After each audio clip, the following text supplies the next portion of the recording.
हर हर महादेव मेरे दोस्तों, राधे कृष्ण चैनल में आपका स्वागत है। भगवान का नाम लेने से घर में सुख और समृद्धि आती है, तो इसीलिए कमेंट बॉक्स में हर हर महादेव लिखना ना भूलें। साथ में हमारे चैनल को सब्सक्राइब जरूर करिएगा। तो दोस्तों, आज हम जानेंगे कि भगवान शिव को क्रोध किस पर और क्यों आया था। तो वीडियो शुरू करते हैं। महर्षि भृगु ब्रह्मा जी के मानस पुत्र थे। उनकी पत्नी का नाम ख्याति था, जो दक्ष की पुत्री थी। महर्षि भृगु सप्तर्षि मंडल के एक ऋषि थे।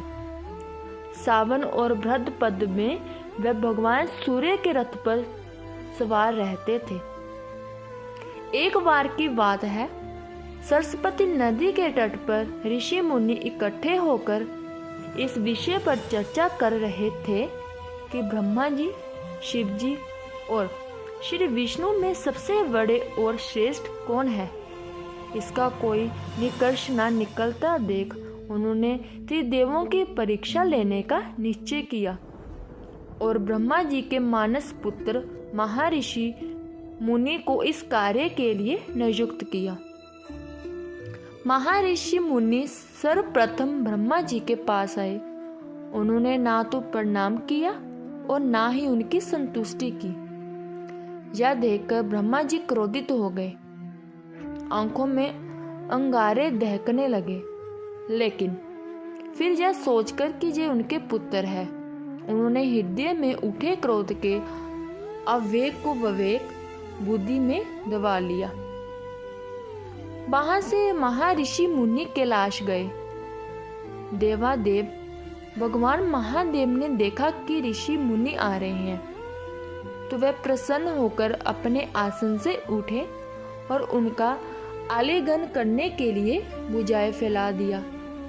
किंतु उनकी परीक्षा लेने के लिए महर्षि मुनि उनका आलिंगन अस्वीकार करते हुए बोले, महादेव, आप सदा वेदों और धर्म की मर्यादा का उल्लंघन करते हैं। दुष्टों और पापियों को आप जो वरदान देते हैं, उनसे सृष्टि पर भयंकर संकट आ जाता है। इसलिए मैं आपका आलिंगन कदापि नहीं करूंगा। उनकी बात सुनकर भगवान शिव क्रोध से तिला मिला उठे। उन्होंने जैसे ही त्रिशूल उठाकर उन्हें मारना चाहा, वैसे ही भगवती सती ने बहुत अनुनय विनय कर किसी प्रकार से उनका क्रोध शांत किया। उसके बाद महर्षि मुनि वे कुंड लोक गए। उस समय भगवान श्री विष्णु देवी लक्ष्मी की गोद में सिर रखकर लेटे थे। महर्षि मुनि ने जाते ही उनके वक्ष पर एक तेज लात मारी।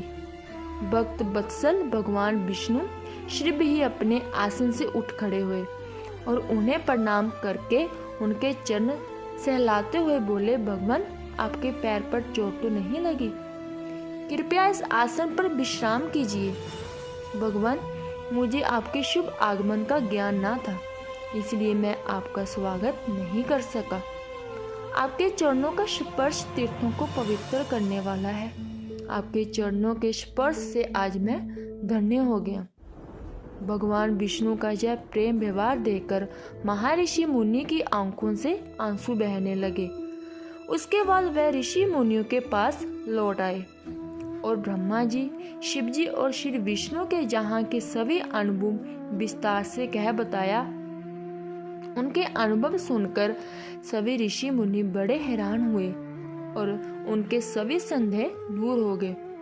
तभी से वह भगवान विष्णु को सर्वश्रेष्ठ मानकर उनकी पूजा अर्चना करने लगे। वास्तव में उन ऋषि मुनियों ने अपने लिए नहीं, बल्कि मनुष्य के संदेह को मिटाने के लिए ऐसी लीला रची। मन से बोलो हर हर महादेव।